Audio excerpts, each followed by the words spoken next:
चलो जल्दी से जल्दी आने वाला प्रभु यीशु मसीह की बहुत नाम है। सब पवित्र लोगों को मसीह बना देता हूँ।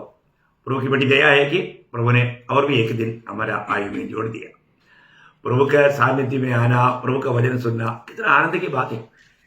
भक्तों को 122 भजन संगीता का पहला वचन में भक्त बोलता है, चलो हम प्रभु के भवन में। तो दुखी हो गए आज का लोग, पर वहां पर लिखा है, जब लोगों ने मुझसे कहा आओ हम यहोवा के भवन को चले, तब मैं आनंदित हुआ। आनंदित हुआ। ओह कितनी बड़ी बात है? तो प्रभु की उपस्थिति सबसे बड़ी बात है प्रियो। हमें उसमें बहुत आनंद चाहिए, बहुत आनंद चाहिए। बयान से बढ़कर है ना, उधार पाए हुए व्यक्ति को इससे बढ़कर के आनंद क्या। तो आज मैं आपको मतलब जो भी उधार पाए हुए लोग जो चाहना चाहिए, पसंद करना चाहिए, ऐसे कुछ बातें आपको याद दिलाएंगे करके आग्रह करता हूँ। बहुत मनोहर बात है। ये इच्छा हमारे अंदर है कि नहीं, ये बात को परखने के लिए भी मौका है। बुरी इच्छा नहीं है, भली इच्छा है। तो आप देखिए, पहले बात कोरह पुत्र खाने वाला एक शब्द है 84 भजन संगीता, उसका दूसरा भजन। मेरा प्राण यहोवा के आंगनों की अभिलाषा करते करते मुझे हो चला। मेरा तन मन दोनों जीवित परमेश्वर को पुकार रहा है। देखिए बहुत बड़ी बात है। यहाँ पर कोरह पुत्र लोग क्या बोलता है, मेरा दिल तड़प रहा है। किसके लिए? प्रभु के आंगन में मैं आऊं, है ना। आपको मालूम है ना, मिला वाला तंबू का 3 भाग है, एक आंगन, एक पवित्र स्थान और एक अति पवित्र स्थान, है ना। उस आंगन में तक पहुंचना भक्त के लिए बड़ा खुशी है, क्योंकि साधारण लोग आंगन तक ही आ सकता था, मतलब यहूदी लोग। बाकी जाति के लोग उससे भी बाहर है। यहूदी लोग आंगन तक आ सकता। याजक लोग, लेवी गोत्र का याजक लोग, वो पवित्र स्थान में आ सकता, और महायाजक साल में एक बार अति पवित्र स्थान में जा सकता। देखिए यहां पर अभी कोरह पुत्र लोग बोलता है, मेरा दिल, वापस पढ़ना 84 का 2। मेरा प्राण यहोवा के आंगनों की अभिलाषा करते करते। देखा, मेरा प्राण यहोवा की आंगनों का अभिलाषा करता है, वांछा करता, इच्छा करता। ओ बहुत बड़ी बात है ना प्रियो, है ना। वही बात वही कोरह पुत्र 42 भजन संगीता का 1-2 भजन में क्या बोलता, जैसे हरनी नदी के जल के लिए हाफती है, वैसे ही हे परमेश्वर मैं तेरे लिए हाफता हूँ। जीवित ईश्वर, हाँ परमेश्वर का मैं प्यासा हूँ। मैं कब जाकर परमेश्वर का अपना मुंह दिखाऊंगा। हो क्या बात है प्रियो। देखा, हरणी जल के लिए और उसको प्यास लग गया तो वो फिर रुकता नहीं प्रियो, भागते रहता। जब तक जल नहीं मिलता तब तक भागते रहता। आप देखो, है ना। तो आज ऐसा एक मतलब प्यास, ऐसा एक इच्छा प्रभु की उपस्थिति की प्रति मेरा जीवन में है क्या? उसका महत्व जानता है क्या? प्रभु का उपस्थिति का महत्व वही 84 भजन संगीता का 10 भजन में कोरह पुत्र लोग आने वाले शब्द क्या आपने ध्यान किया? क्योंकि तेरे आंगन में एक दिन और कई हजार दिन से उत्तम है। देखा, और कई हजार दिन से उत्तम है। आप देखो प्रियो, एक दिन प्रभु का उस आंगन का मनोहारिता, उसका महत्व, उसका श्रेष्ठता, उसका अनुग्रह जाना हुआ कोरह पुत्र लोग बोलता है। आप देखो, आज आंगन में नहीं, आज अति पवित्र स्थान में कृपासन के निकट हम आ सकता है। आपको ये कृपासन का निकट आने का महत्व मालूम? प्रयोग नियम में महायाजक साल में एक बार वहां पर जा सकते थे, वो भी बिना लहू का नहीं, लहू लेकर। और आज कोई लहू लेने की जरूरत नहीं है। आप देखो, निर्णय होकर के प्रभु का कृपासन के निकट जा सकता, अति पवित्र स्थान में। प्रभु यीशु मसीह कालवरी सूली में हमारे लिए उस पर्दा को फाड़ दिया जो पवित्र स्थान, आदि पवित्र स्थान को अलग करता था, और हमें प्रभु ने डायरेक्ट याचक बनाया, और सादा याचक नहीं, याचक ही है, याचक बनाया। कितना बड़ा पदवी दिया। आज हमको उधार पाए हुआ पवित्र लोगों को मिला हुआ पदवी कितना बड़ा है प्रियो। इसके बावजूद भी उस प्रभु के प्रति, प्रभु की पवित्र उपस्थिति के प्रति हमारे दिल में तड़प है क्या, परखना, जानना चाहिए मेरे दिल में वो तड़प है क्या। अभी पहली बात यहाँ पर हम जो चाहना चाहिए वो जो भूप्यास वो है प्रभु का उस मतलब उपस्थिति के प्रति, प्रभु की निकटता में रहने के प्रति वो इच्छा हमारे अंदर है कि नहीं, ये बात को हमें परखना होना चाहिए। दूसरी बात क्या है, पत्रोस दूसरा अध्याय उसका 1-2 वचन, इसलिए सब प्रकार का बैर भाव और छल और कपट और डाह और निंदा को दूर करके नए जन्मे हुए बच्चे के समान, नया जन्मा हुआ बच्चे का समान, देखो समान नया जन्मा हुआ बच्चे का खूबी क्या है, निर्मल आत्मिक दूध की लालसा करो ताकि उसके द्वारा उद्धार पाने के लिए बढ़ते जाओ। देखा, बहुत अनमोल बात है प्रियो। अरे पवित्र लोग, हमारे जीवन में एक नया जन्मा वो बच्चा दूध के लिए तड़पता है, वैसा ही तड़प प्रभु के वचन के प्रति हमें चाहिए। पर जो हम देखते हैं कि आज बहुत से लोगों को जीवन में मानव ये तड़प नहीं है ना। अभी वचन पढ़ना तक कई लोग संडे आराधना में बाइबल लेकर आता, नेक्स्ट संडे को ढूंढता बाइबल कहाँ है।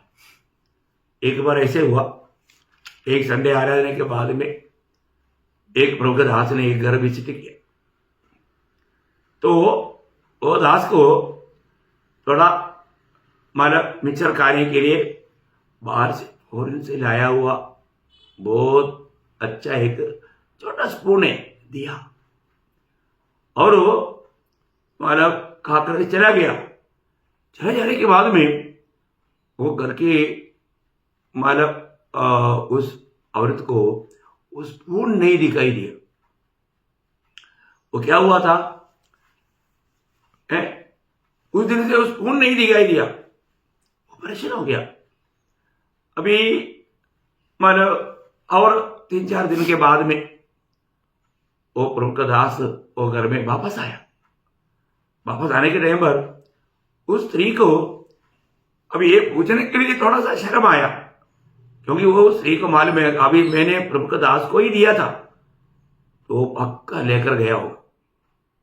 उसको पक्का डाउट आया, ये प्रभु का दास ने चुपचाप उसको पॉकेट में डाला, क्योंकि इतना आकर्षणीय वो एक स्पून था। फिर वो बात करते करते करते मालूम उसने पूछा कि प्रभु का दास, पिछली बार जब आया था आपको मिक्सचर खाने के लिए मैंने एक स्पून भी दिया था, आप जाने के बाद में वो स्पून ही नहीं मिला। तो वो प्रभु का दास ने बोला, देखो अभी आपको मालूम है मैं तो झूठ नहीं बोलता है, लेकिन मैं आपको एक बात पूछूं, आप रोज बाइबल पढ़ता है क्या? फिर क्या कमाल कर दिया आपने, ऐसा सवाल किया। आप झूठ नहीं बोलता ना? क्या प्रभु दास, प्रभु का लोग ऐसे झूठ बोलता है क्या है? तो फिर आपने अभी उस फोन का बात मुझे पूछा ना है? आपका बाइबल खोलकर थोड़ा देखो। बाइबल ढूंढ कर लाया, देखा तो वो स्पून बाइबल के अंदर है। इसके बाद उसने कितना बड़ा झूठ बोला है। उसने अगर ये जाने के बाद में अगर दूसरा दिन भी अगर बाइबल पढ़ा होता तो वो स्पून मिलता, लेकिन पढ़ा ही नहीं है। 4-5 दिन के बाद आया, ये 5 दिन में उसने बाइबल ही नहीं पढ़ा, इसलिए कोई पूछना पड़ा। देखा ये बाइबल पढ़ता है कि नहीं, जानने के लिए प्रभु का दास ने, क्योंकि कुछ लोगों का एटीट्यूड से मालूम पड़ता ना, ये बाइबल नहीं पढ़ता, बाइबल नहीं जानता। हो कितना दुख की बात है प्रियो, हमारे जीवन में ये वचन के प्रति कितने लोग ऐसा झूठ बहाना लेता। कई लोग बोल देता मैंने 10 बार 20 बार पढ़ा करके, लेकिन कुछ नहीं पढ़ा, क्योंकि हमें बाइबल नहीं पढ़ना, बाइबल हमें पढ़ना है। कितना अनोखा बात है प्रियो, ऐसा यदि में नहीं पढ़ाई किया तो भी कोई फायदा नहीं। हमारे जीवन बदलने वाला हमारा उद्धार में हमें आगे बढ़ाने वाला बात ये वजन है। उद्धार पाए हुए लोगों को रोज उद्धार पाने के लिए वजन चाहिए प्रियो, है उद्धार में बढ़ते जाए। उद्धार पाए हुए व्यक्ति रोज उद्धार पाते जाने के लिए वजन चाहिए। आप वजन ही नहीं खाता तो आपका उद्धार का कार्य आगे कैसे बढ़ेगा। हम उद्धार पाया आत्मा में, उद्धार पाते रहता देही में, उद्धार पाएगा शरीर में। कब? प्रभु जब आएगा। ये उद्धार का 3 अवस्था है, आपको मालूम। कई लोगों को नहीं मालूम होगा, क्योंकि मैं कई लोगों के साथ बात करने के टाइम पर उनको ऐसा बात के बारे में ज्ञान नहीं, क्योंकि ये वजन ही नहीं पड़ता ना, वजन नहीं जानता। जानना प्रियो, अच्छी तरह जानो, सही प्रकार जानो। ये है एक सच्चा भक्त का दिल में होना चाहिए चाहत। दूसरा चाहत। तीसरा चाहत क्या है कि रोमियो 10 अध्याय का 12 वचन में पौलुस अपने जात का लोगों के बारे में कहता है, हे भाइयों, मेरे मन की अभिलाषा और उनके लिए परमेश्वर से मेरी प्रार्थना है कि वे उद्धार पाए। देखा, वे सब लोग उद्धार पाए। देखा भाइयों, आज आपके अंदर ऐसा इच्छा है कि दूसरा भी उद्धार पाना चाहिए, मेरे घर के सारे लोग उद्धार पाना चाहिए, मेरे बंधु लोग उद्धार पाना चाहिए, मेरे आस पड़ोस के लोग उद्धार पाना चाहिए, मेरे देश के लोग उद्धार पाना चाहिए, ये भारत के सारे लोग उद्धार पाना चाहिए। कैसा एक सच्चा आग्रह आपका दिल में हुआ है क्या? नाश होने वाला लोग वो जीवन पाना चाहिए, उद्धार पाना चाहिए, मेरे मित्र लोग उद्धार पाना चाहिए। आज बहुत लोगों को ऐसा चाहते हैं। ये दिल हमें चाहिए। एक सच्चा उद्धार पाया व्यक्ति दूसरा लोगों को उद्धार पाना चाहिए करके एक सच्चा चाहत उनका दिल में होना ही चाहिए। आज बहुत लोग निष्फल अवस्था में क्यों जी रहा है? क्योंकि उनको ये चाहत नहीं। ये चाहत बिना आप फलदायक जीवन नहीं बिता सकता प्रियो। जिसको ये चाहत है वो सुसमाचार सुनाएगा, क्योंकि वचन सुनाते बिना, आपका गवाही देते बिना दूसरे लोग ये सच्चाई जानेगा नहीं है ना। प्रभु ने उसके लिए हमें देखा प्रियो। इसलिए पौलुस बोलता है, मैं चाहता है सब लोग उद्धार पाए है। उसके लिए रोमियो 1:15 में वो बोलता है, मैं हर पल तैयार हूं सुसमाचार सुनाने के लिए। अतः मैं तुम्हें भी जो रोम में रहते हो सुसमाचार सुनाने को भरसक तैयार हूं। देखो, मैं तैयार, क्योंकि ये सुसमाचार हमें नया जन्म देता। ये प्रभु का वचन हमको हमारा उद्धार करता। क्रूस की कथा नाश होने वाले के लिए मूर्खता, पर तो जीवन पाने वालों के निकट परमेश्वर का सामर्थ्य। उद्धार पाने के लिए वचन बताना है प्रियो, और ये वचन मेरे और आपके हाथ में है। यदि हम दूसरे लोगों की आत्मा जीतने के प्रति हमारे अंदर वो भूख प्यास नहीं रहेगा तो काम नहीं होगा। तो पौलुस बोलता है, मेरा अंदर का सबसे बड़ा अभिलाषा है ना, वो लोग सब उद्धार पाए। हर एक उद्धार पाए व्यक्ति में ये अभिलाषा, ये इच्छा होना चाहिए। और चौथी बात, दूसरा कुरिन्थी 12 अध्याय उसका 10 वचन बहुत अनमोल वचन है। आप एक उद्धार पाया व्यक्ति है तो बहुत ध्यान से समझना प्रियो। इस कारण मैं मसीह के लिए निर्बलताओं में और निंदाओं में और दरिद्रता में और उपद्रव में और संकट में प्रसन्न हूँ, क्योंकि जब मैं निर्बल होता हूँ तब भी बलवंत होता हूँ। देखिए, वहां पर पौलुस बोलता है, मैं आनंदित है, मैं प्रसन्न है, मैं वो चाहता है। एक्चुअली वो क्लियर शब्द वहां पर नहीं आया, कई भाषा में अच्छी तरह आया। मैं बड़े आनंद से अपनी निर्बलता पर घमंड करूंगा। बड़े आनंद से, मतलब मैं चाहता हूं, ऐसा आ गया मतलब, परंतु ये क्लियर मलयालम में बहुत अच्छी लिखा, मैं चाहता हूं, मतलब मैं आग्रह करता हूं। ठीक है, क्या चाहता है? यो प्रभु में आया हुआ खूब सारे लोग ऐसे चाहता है। हाँ, जो मुझे सुनने वाला आपके अंदर ये चाहते हैं कि आप सोचो उसका क्या क्या चाहते हैं। थोड़ा रुक करके पढ़ना। निर्बलता में, निर्बल, आप निर्बल होना चाहता है क्या? बाप रे, बिल नहीं है तो भी बोलेगा बिरवान है। निर्बल है करके मानने के लिए तैयार नहीं, घमंड है हमारे अंदर। पर तो मैं प्रभु के लिए, मसीह के खातिर मैं निर्बलता में रहना मैं चाहता हूं। देखा है, मैं अपने आप को सामर्थ्य ये दिखाने के लिए नहीं, मैं निर्बल हूं। देखो, क्योंकि निर्बलता में प्रभु का अनुग्रह हमको बहुतायत से मिलता। आज बहुत लोग घमंड के कारण प्रभु का अनुग्रह से वंचित है। मैं निर्बलता में प्रभु के खातिर चाहता हूं। नंबर 1 बात, निर्बलता चाहता हूं। दूसरा, निंदाओं में। निंदा। ओह यो, निंदा। हमारे बारे में कोई थोड़ा भी कुछ बात बोलेगा तो फिर हमारा ओरिजिनल स्वभाव दिखाई देगा। सच्ची बात है ना। आप देखो, कोई आपका निंदा करता है तो आपका अवस्था क्या है? बदला लेते मेरा छोड़ेगा नहीं, क्या निर्णय लेता भी हो। और किसी ने अगर हमारा निंदा किया, हमारा भाव क्या है? अरे यहां पर पौलुस बोलता है, मैं मसीह की खातिर मैं कितना भी भयंकर निंदा में डूबने के लिए मैं तैयार है। मैं वो चाहता हूं, मुझे लोग निंदा करें। देखो, निंदा करने वालों को नुकसान है, परंतु निंदा जिसके ऊपर करता है वो व्यक्ति को फायदा है। पौलुस बोलता है मुझे फायदा है, मैं इसलिए चाहता हूं, है ना। दुनिया भर कैसा भी निंदा करता है ना, हमारे अंदर भावना होना चाहिए। हम इस कारण निराश नहीं होना, दुखी नहीं बनना। लोग निंदा करने दो। प्रेरित लोगों ने मतलब प्रेरित 5:41 में हम लोग पढ़ता ना, अनादर होने के लिए, निंदा सहने के लिए हम योग्य समझा।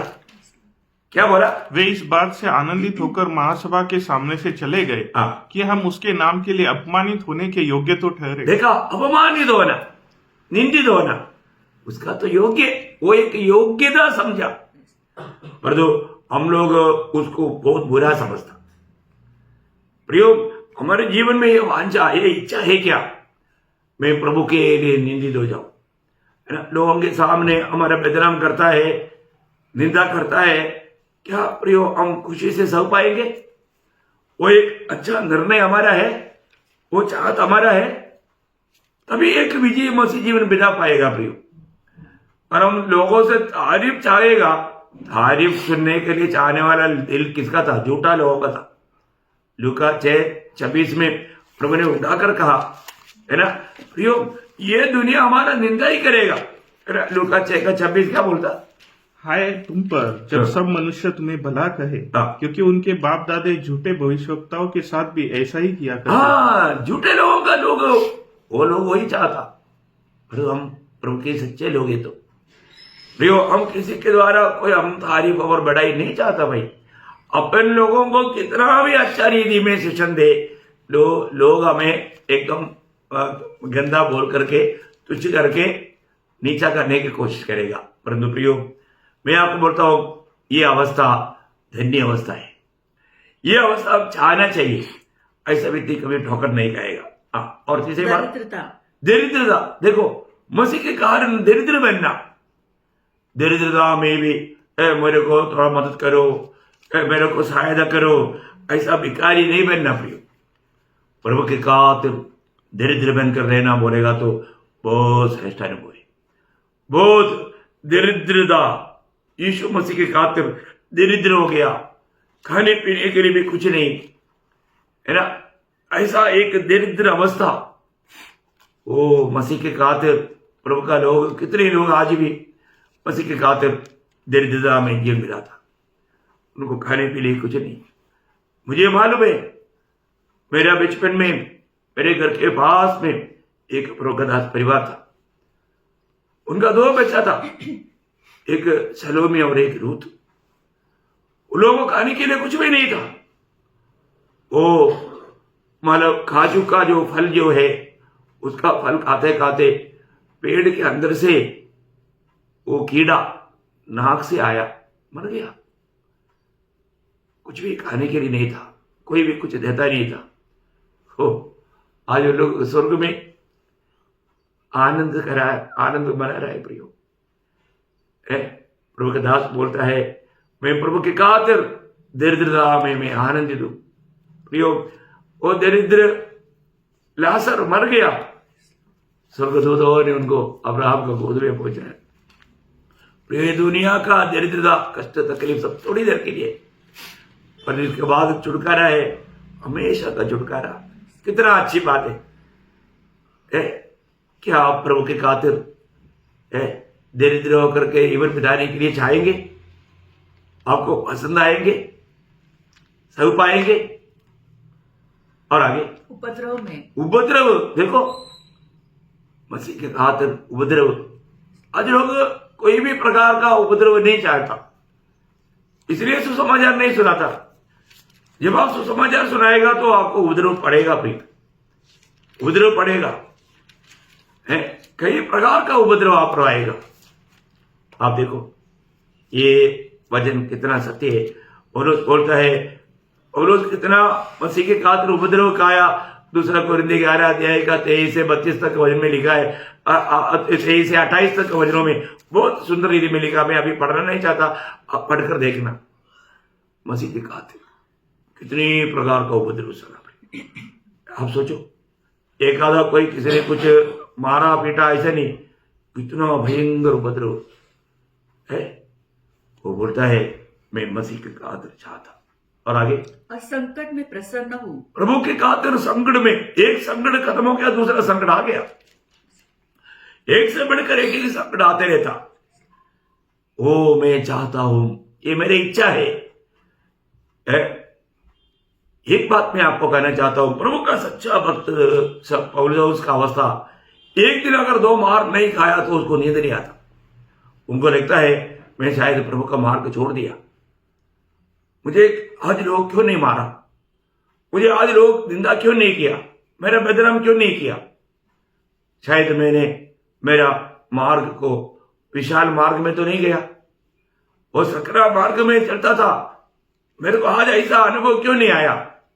ऐसा वो सोचता था करके प्रभु का दास का अनुभव से मैं सोचता हूं, कितना अनुभव का बात है भाई। ये कल की बात नहीं, ये बातों को जानना प्रियो, ऐसा चाहत रखो। ये छोटा सा आयु में पौलुस के जैसा सच्चा ऐसा चाहत रखो, ताकि आनंददा में हम प्रभु से उस मिराज को, उस अनुग्रह को पा सके। और 5वां बात, फिलिपियों 12 अध्याय उसका 23 वचन, फिलिपियों 12 अध्याय का 23 वचन। क्योंकि मैं दोनों के बीच में अधर में लटका हूँ, जी तो चाहता है कि कूच करके मसीह के पास जा रहूं, क्योंकि यह बहुत ही अच्छा है। बहुत ही अच्छा, बहुत ही अच्छा।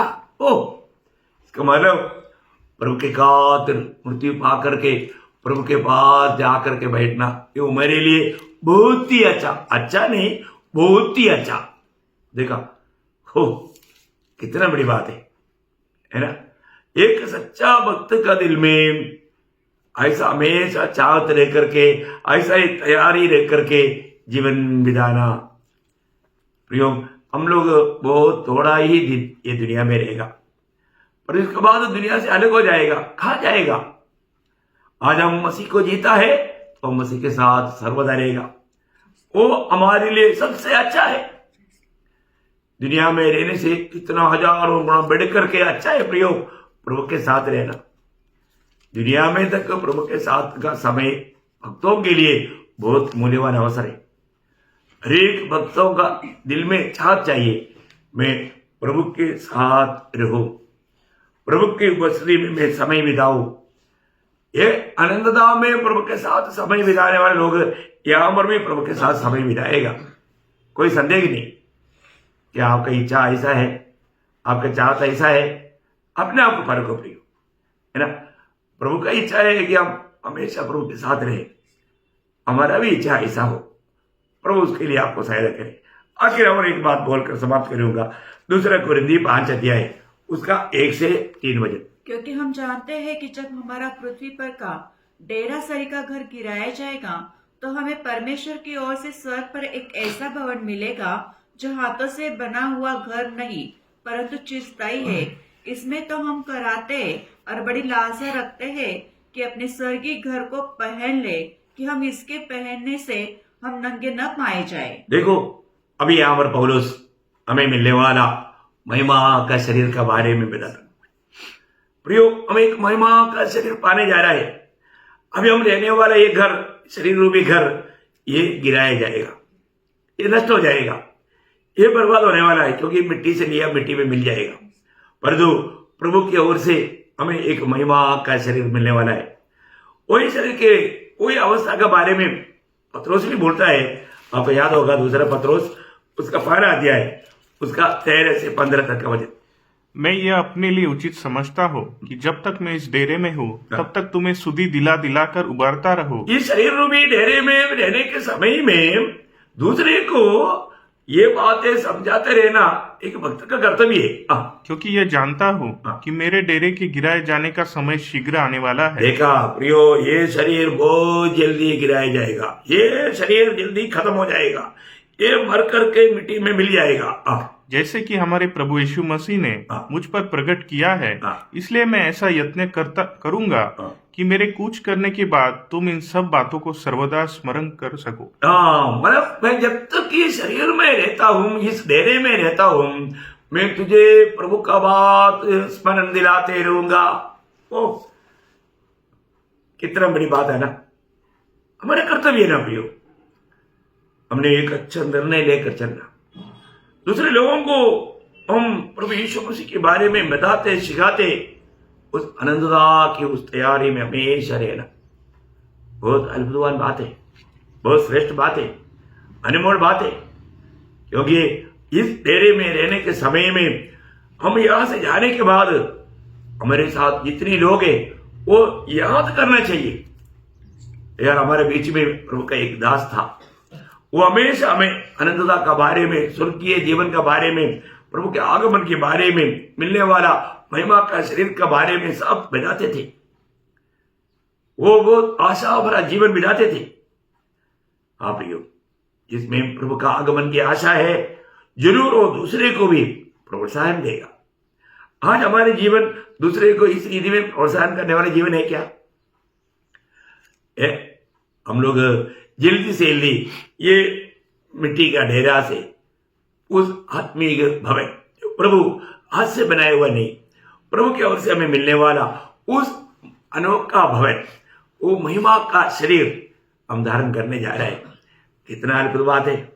यीशु मसीह मृतकों से जी उड़ाना, वो जी उड़ा हुआ वो शरीर कहीं भी उसकी इच्छा में चल सकता। बंद कमरे में आने के लिए कमरा खोल कर देने की जरूरत नहीं। आपका मन की स्पीड में चलने वाला वो शरीर हम भावना नहीं कर सकता, वो समझना कठिन है। कितना अद्भुत बात है। अनेक पवित्र लोगों में बदलना चाहता हूं प्रियो, इस छोटा सा जीवन में प्रभु ने हमें दिया हुआ ये समय अवसर, हमें क्या चाहना चाहिए? नाशमान दुनिया की बातों पर, इस चमकीले गुलमाला बातों के पीछे जाकर के नष्ट होना नहीं चाहिए। कभी नहीं नाश होने वाला, हमेशा बना रहने वाला उस आनंददा की बातों पर मन लगाना, उसकी चाहत करना। मैंने आपको ज्यादा बात नहीं बोला, ये थोड़ा समय के अंदर 6 बातों से मैंने आपसे बात किया। क्या क्या था? पहली बात, आंगन की अभिलाषी बोलेगा तो प्रभु का उस भवन में प्रभु के संग रहने के लिए इच्छा। घोड़े पुत्रों का बहुत इच्छा था, दावीद का वो इच्छा था। दावीद 27 वचन संगीत का 4 वचन में एक वर रूम में मांगता था, प्रभु मुझे तेरी भवन में रहने के लिए वर दे दे, मेरे को और कुछ नहीं चाहिए। देखा, राजा है, राजमहल में दुनिया का सारे खुशी है, लेकिन उससे बढ़कर प्रभु का उपस्थिति का आनंद दावीद अनुभव करता था। प्रियो, आज आपका भवन, आपका दिल में प्रभु का उपस्थिति का ऐसा एक सच्चा अनुभव आपका है, उसके लिए एक सच्चा इच्छा है। आप कितना समय प्रभु के साथ बिताते हो, अपने आप को परखो। कोरे के पुत्र लोगों का दिल की तड़प यहां पर बनाया, वो चाहत हमारे अंदर होना चाहिए। दूसरी बात हमने क्या देखा? वचन की प्रति प्यास, वचन के लिए लालसा करना, बहुत बड़ा चाहत। आज बहुत लोग एक आधा बार बाइबल पढ़ गया तो उनको बोलता है, उनको लगता है मैं बहुत कुछ जान लिया। जाने दो, एक अच्छा सिस्टमैटिक स्टडी तक करने वाले लोग बहुत कम है। प्रियो, आप एक प्रभु का चेला है, तो प्रभु का भक्त है, तो आपको जरूर ये वचन को दिन रात पढ़ करके ध्यान करना चाहिए, क्योंकि आपका पितरीय मनुष्यत्व का उदार रोज चलना चाहिए। ये वचन को आपको बहुतायत से प्राप्त करना चाहिए, वचन पढ़ करके ध्यान करना चाहिए। अब यहां पर पतरस बोलता है, अभी जन्मा हुआ बच्चे की नायंद निर्मल दूध पीने की लालसा करो, उसके लिए इच्छा करो। वो इच्छा आज आपके अंदर है क्या? अपने आप को परखो। और तीसरी बात मैंने आपको बोला था कि सबका उदार, दूसरे लोगों का उदार के प्रति हमें अंदर एक चाह चाहिए, प्रियो, वो प्यास चाहिए। आज कई उदार पाए हुए लोग किसी को गवाही नहीं देता, सुसमाचार नहीं सुनाता, उनके आत्मा के बारे में उनको बोझ नहीं। प्रियो, बहुत दुखदायी बात है। ऐसे लोगों के प्रति मुझे लगता है कि वो व्यक्ति को उदार नहीं हुआ है, क्योंकि एक सच्चा उदार पाए हुए व्यक्ति को ही दूसरा व्यक्ति को इस उदार के अनुभव में लाने का एक बोझ प्रभु देता है। ये सब प्रभु की ओर से मिलता है? इसलिए मैं ये सोचता हूं, जब प्रभु ने मुझे मानो साउथ अफ्रीका में, मोजाम्बिक देश में भेजा, गवर्नमेंट लेकर गया, गवर्नमेंट ने खर्चा करके, मैंने खुद खर्च नहीं किया है। और उधर जाने के बाद में उधर का भाषा मुझे नहीं आता, लेकिन वो लोगों को आत्मा को जीतने के लिए मुझे को बोझ था। मैं वहां का एक लोकल चर्च में जाकर के उनका भाषा का ट्रैक्ट वगैरह कलेक्ट किया और उन लोगों के बीच में बांटा, और उधर से मैं बाइबल लाया, वो बाइबल उनसे पढ़ा करके उनसे बातें किया, क्योंकि मुझे वो आत्माओं का बोझ था प्रिय। क्योंकि मुझे बार बार ऐसा संधि नहीं मिलेगा, मिला हुआ संधि मैंने छोड़ा नहीं। मैं बढ़ाई के लिए नहीं, मैं अपना अनुभव बता रहा हूं, आपका प्रोत्साहन के लिए बताता हूं प्रियो, है ना। बहुत बड़ी बात है। कहीं भी जाता है तो वो देश के बारे में, वो जाति के बारे में, उन लोगों का बारे में मेरे को बोझ था प्रियो।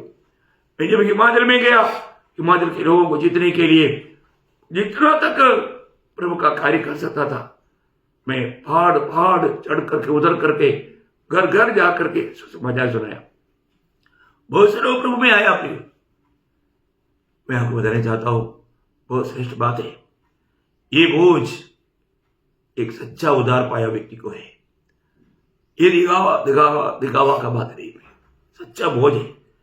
और तीसरी बात, प्रभु के लिए कष्ट सहना, किसी प्रकार का भी कष्ट हो, निंदा हो, बदनामी हो, कंगालपन हो, दरिद्रता हो, जो भी है, प्रभु के लिए सहने के लिए तैयार। क्या ऐसा एक दिल, ऐसे एक इच्छा आपके अंदर है? हमें होना जरूरी बात है। पांचवी बात, प्रभु के संग रहना। ये शरीर छोड़ करके हमेशा प्रभु के संग रहना, वो आशा है क्या? मर गया तो कहां जाएगा? कई लोग वो भी नहीं मालूम, उधार पाया बोलते हैं। क्या मालूम? प्रभु को मालूम। देखो, अभी भी उनको पक्का मालूम नहीं कि उनका उधार हुआ है कि नहीं। अगर उधार पाया हुआ लोग है तो प्रभु के साथ मिलेगा, पर तो उधार पाया हुआ सच्चा अनुभव नहीं है तो आप नहीं मिलेगा प्रियो। कितना दुखदायी बात है। एक सच्चा भक्त को मुझे प्रभु के साथ रहना मेरे लिए अत्युत्तम करके कह पाएगा। कितना अच्छा कहा प्रेरित पौलुस यहां पर देता है। आखिर में पौलुस बोलता है, मेरा ये जो घर जो है, ये मिट्टी का घर है, ये ढाल दिया जाएगा, गिराया जाएगा। मेरे लिए प्रभु तैयार किया हुआ, हाथ से बनाया हुआ नहीं, ऐसा चिरस्थायी घर मुझे है। वो प्रभु उस दिन देगा जिस दिन प्रभु आएगा। मैं उस महिमा का शरीर पा करके जैसा प्रभु है वैसा मैं प्रभु को देख पाएगा। क्या अनमोल बात है, कितना श्रेष्ठ बात है। उसकी वांछा हमें है क्या? ये तो उसकी तैयारी करना पड़ी। ज्यादा से ज्यादा महिमा पा करके उस शरीर के साथ अनंत काल प्रभु के संग रहने के लिए प्रभु से हमें आग्रह करना चाहिए। ये 6 आग्रह था, मैं आज थोड़ा सा मैं आपको बताना चाहा। मैं आग्रह करता हूं आपके अंदर भी अपने पर को, मेरे अंदर ऐसे इच्छा है क्या, ऐसे चाहते है क्या, होना चाहिए भाई। एक भक्त का दिल में ये 6 इच्छा होना चाहिए। तो प्रभु आप सबको ये भजन के द्वारा बहुत आशीष दे, प्रभु को महिमा मिले। आमीन।